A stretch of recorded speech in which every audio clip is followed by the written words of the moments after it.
Hey everyone, it's Loomer. I'm here at E3 and I'm here with Corey May, who is the lead writer of Assassin's Creed 1, 2, and 3, and he's also responsible for kind of the overall narrative of the whole AC universe, right? Pretty much, right? Sounds about right. Sounds about right. And so, just real quick to kind of, there has been, I think, a little bit of confusion about the lead writer of AC3 between you and Matt Turner, but Jeffrey Holland, when we talked to him recently, was very adamant that you were the lead writer, so you just confirm that. So yes, I guess I can confirm that that is indeed the case. I've never been very into titles, and I guess it wound up biting me in the ass a little bit, so I'll confirm it. It's still something that I don't care about. The only time it finally became an issue was when I got an email from my parents asking me what had happened and had I been fired. And so I realized that maybe I need to be a little more, I don't know, aggressive about making sure I get credited for stuff. I don't know. It's still weird to me. It's unfortunate that it even came up, but yes, I guess it's over now. Cool. Alright, so Corey's been gracious enough to agree to talk about a few things about AC3. So one thing I was kind of wondering about was, I thought we could talk about maybe the Templars and kind of the villains of the Assassin's Creed universe, because all the stuff that's come out so far, it's very much been focused on Connor, you know. There's not really, you don't really see a clear villain or anything, and especially kind of the idea, because you guys have been pushing recently the idea that Templars are, well, I mean, you've been pushing it throughout the series, but really emphasizing it recently that Templars have pure intentions. They're just a little kind of misguided, and I think that kind of gets lost a little bit when you have villains like the Borgias and Vidic who are very evil. And so if you're looking, and it seems like AC1 kind of embodied that the most, actually, the kind of duality when you have Al-Mualim at the end, kind of. And so I thought maybe you could talk a little bit about that and where it's going with AC3 so I have as much as you can. I unfortunately have to talk around this because talking about who the Templar villains are this time around would be giving away a lot of stuff that I'm not allowed to give away, and I think would ruin the surprise for people. I feel like we have a tendency sometimes to overshare when we talk about the game, and so I'm sort of the opposite. I want to leave things vague and uncertain, and I know it's frustrating because people want to know stuff, but you'll find it all out when you play the game.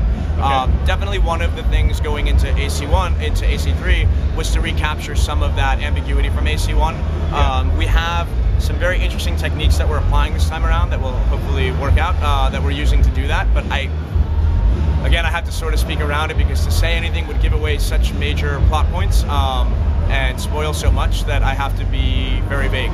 But the idea is that as you encounter Templars in the game, you will learn why they're doing what they're doing. You will realize that in most cases, their motives are indeed noble, even if their means are less than, I guess, savory. And so that's all. That was the traditional idea, right? Is that Assassins and Templars have the same ultimate goal, they just have very different ways of reaching it. And I think we also play with something that we haven't done enough of, which is we criticize the assassin approach as well in this game a bit, so that we really try and keep things a little more ambiguous and a little more uncertain. It's more about presenting people with ideologies and then letting them make a decision. It's not saying one is definitely better than the other. I do agree that from sort of AC2 onward, there was this more of a black and white split where we had people that were sort of evil purely for the sake of being evil. There were moments, but I don't think it was highlighted enough.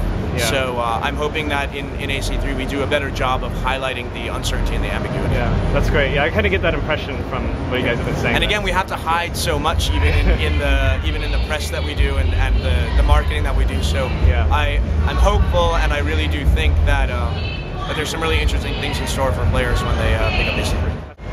Okay, we're back with Corey May. Sorry, we had to take a quick break because they kicked us out for some G4 people up here in this booth. But okay, so we just finished talking about kind of the villains of Assassin's Creed 3, and I thought maybe just kind of building off of that a little bit. And it's okay if you can say you just can't talk about it at all. But I was curious how much if we can expect to see Daniel Cross much in the AC. Can't talk about that. Cannot talk about that. I kind of figured, but. I figured it was worth a shot. I'd like to talk about it, but I can't talk about it. Yeah, no, totally understand. You know, most of I think a lot of the mysteries in the game are in the modern day storyline, which is, correct me if I'm wrong, but pretty much going to be wrapped up, at least Desmond's stuff, right? I am not even allowed to answer that. Oh wow, okay. I thought you guys were already basically No, we're not, I mean, other people have said other things, but I can neither confirm nor deny them. Okay. I'm definitely not allowed to talk about them. Okay, alright. I know this is no fun, but No, I understand. I was prepared for it, but I I know we can't really talk about the specifics of Desmond as much as I would love to just like know everything about that, because that's where all the mysteries are, I feel like.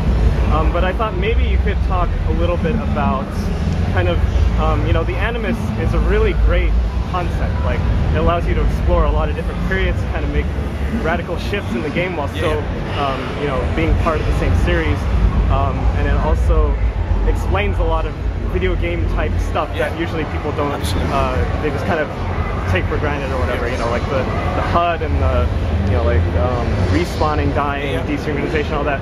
But I guess that kind of has the corollary to that is that whenever you play as Desmond, in order to maintain that kind of continuity, you can't have any of that. And so do you find that kind of restricting, and when you're writing like the futuristic, the modern day storyline, do you find that limiting in what you can do with Desmond? No, I don't, because it's not usually my problem, but I actually think I have to again talk around this, that if there was stuff like that, there are clever solutions to the problem.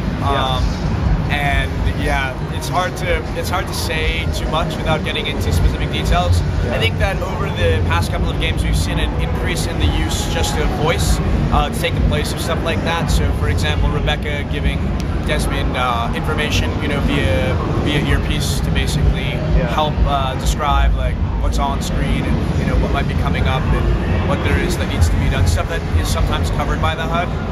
But there are other techniques available to us that may or may not be used in the near future. So again, it's hard for me to get into too much detail, but it's definitely something we've always wrestled with and tried to find ways around. You know, it upset me a ton on the few occasions where it said, you know, basically press any button to interact in the present, because it's like, where did that come from?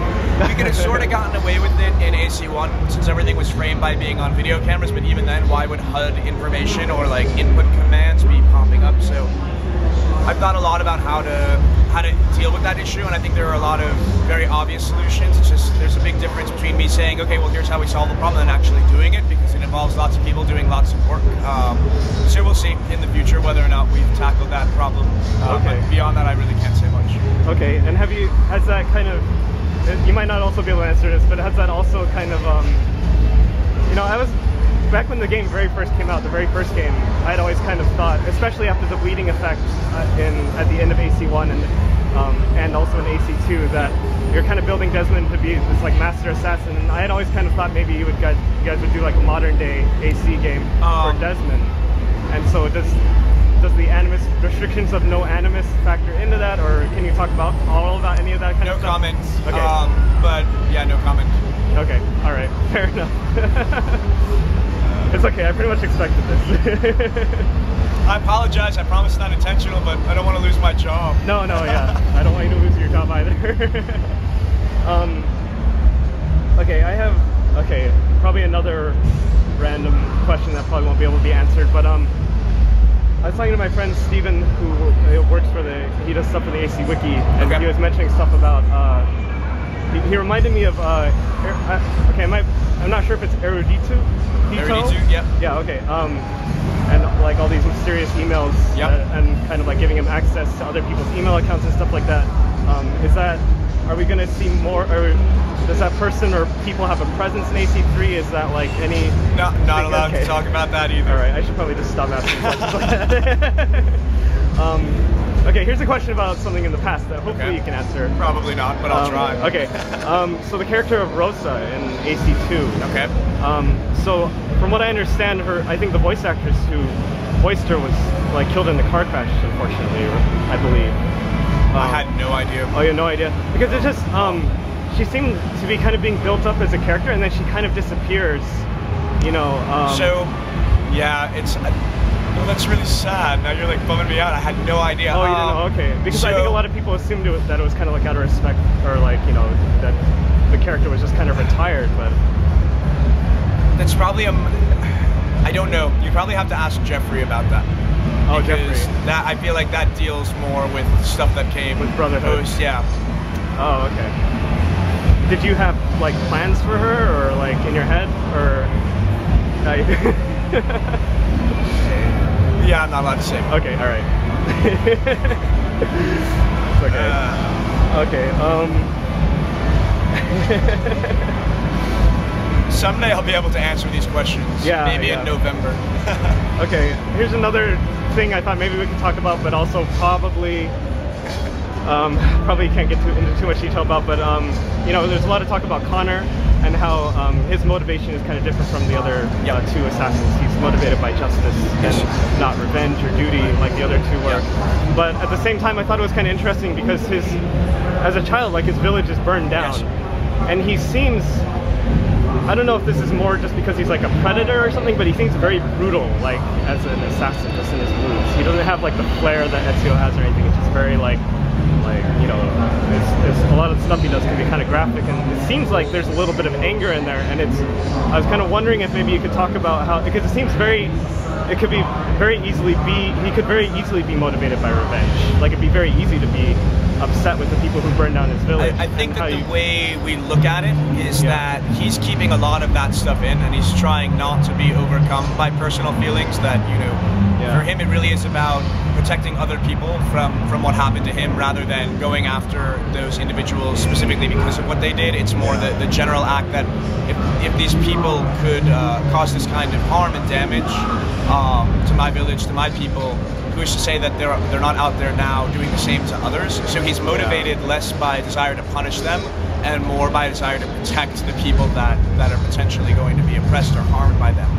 I think you can make the argument, though, that when he's fighting, some of that rage, that anger, that frustration comes out in the way he fights. So that's sort of the way he deals with it. That's his outlet. You know, those are the moments when he allows those emotions to overcome him, rather than when he's actually interacting with people.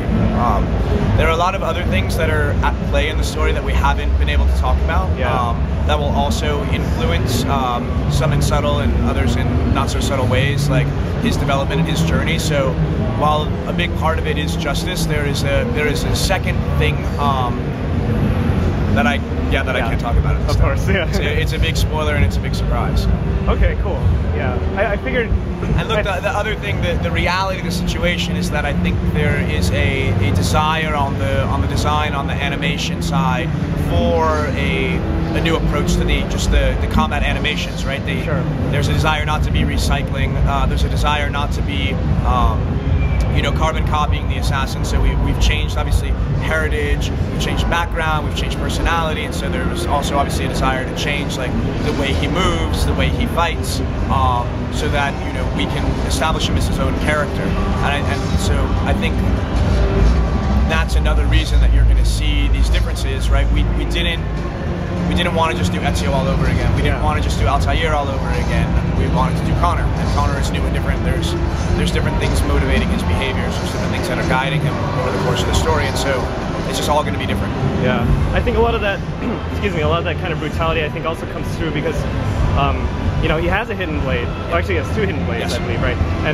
But he uses, like, the tomahawk is really kind of his signature weapon, and he can use it in a lot of situations where you couldn't before, and it's kind of by nature a lot more brutal. Like when you do kills and stuff. So I think that kind of maybe that decision, maybe it was a gameplay decision, or maybe it was also a story decision, but to make that his primary weapon also half and half. It was very important to Alex that we at least play with this idea of him having this anger, this frustration inside of him, and at the moments where it would come out, because he's very calm and reserved for the most part when he's interacting with people, and when he's in battle, that's like sort of when he's able to sort of let it all out. That's his therapy, I guess. Yeah, I can totally see that happening. Yeah, that's great. Because he's very, very reserved. He's introspective and will reflect a lot personally on what he's going through, but he's very hesitant to open up to other people.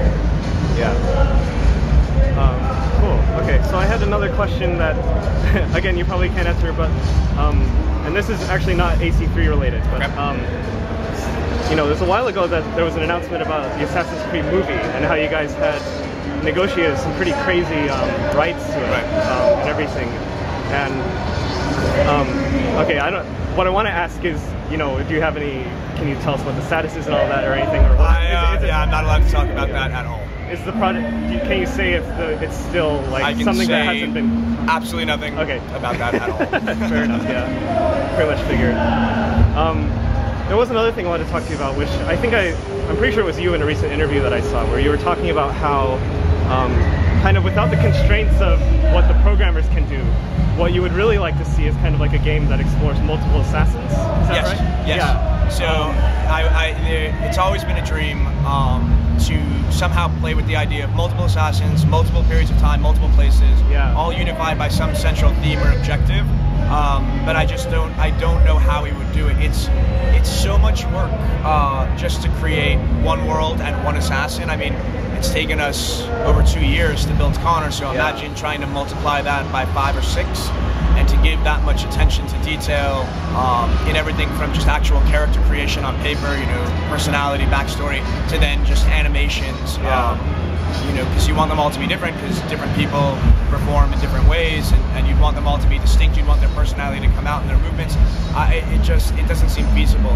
What is potentially interesting, but not the same, would be maybe over time, once enough assassins have been created, enough games, assuming there are more after this one have been created, there could be almost a greatest hits thing. But that again feels more like retread. I feel like it would be, you know, in a perfect world, when you went down into the basement in Monteriggioni, like imagine if you could trigger sequences with all of them, and it's something we've always talked about, something we've always wanted, but it just doesn't seem technically feasible. If we can't do it well, if we can't do it as well as we've done everything else, then it's not worth it. Like it just wouldn't be. It sounds great on paper. It's proving very difficult in practice. Someday, you know, technology is constantly accelerating, improving, and you never know what the future holds. Just for now, it seems difficult and unlikely.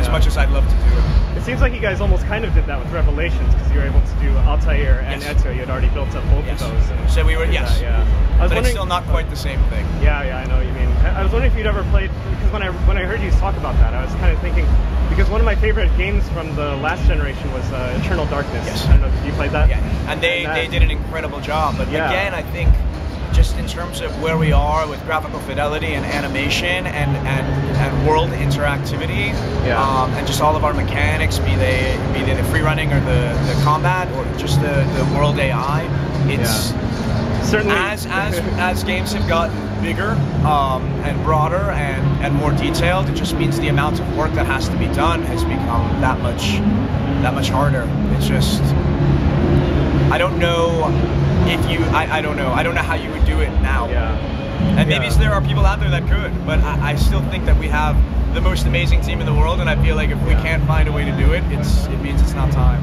or we're not able to. Yeah, definitely. So we had to cut our last interview a little bit short, but pretty much asked most we wanted to. But just wanted to say thank you very, very much for taking so much time to talk to me, and I just want to thank you for taking the time to care about talking to me, and to thank all the fans personally for sticking by the franchise for as long as you guys have. What I do every day, I do for you, and I just want you to know that it's only for you. I feel like we don't really hear from you all that much compared to a lot of other people. Yeah, they keep me locked up in the dungeons. So I'm really they don't let me out very often, but when they do, I just want you all to know that, you know, I love that you guys have stuck by us for this long. I hope you stick by us for the next however many years this goes on. Well, I mean, Assassin's Creed 3 looks, you know, fantastic, and I can't wait to see thank you how everything goes. We're really excited with what we've done, and we hope you will be too. Okay, great. Thanks a lot.